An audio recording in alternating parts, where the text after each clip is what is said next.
Praise the lord. నేటి దిన వాగ్దానము. మా శ్రమలలో నీకు మొర్రపెట్టిన ఎడల నీవు ఆలకించి మమ్మను రక్షించుదువు. 2 కొరింథీయులకు వ్రాసిన పత్రిక 20వ అధ్యాయము 9వ వచనము.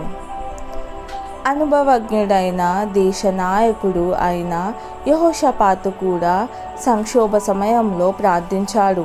అతనికి వ్యతిరేకంగా 3 దేశాలు ఏకమయ్యాయి. వారు అతని ప్రజల మీద దాడి చేయడానికి వస్తున్నారు. తనకు 2 దశాబ్దాలకు పైగా అనుభవం ఉన్నప్పటికీ ఏమి చేయాలని దేవుని అడగాలని నిర్ణయించుకున్నాడు. ఆయన ఇలా ప్రార్థించాడు, మా శ్రమలలో నీకు మొర్రపెట్టిన ఎడల నీవు ఆలకించి మమ్మను రక్షించుదువు. ఏమి చేయుటకును మాకు తోచదు, నీవే మాకు దిక్కు అని చెప్పి తమని నడిపించుమని కోరాడు. ప్రార్థన.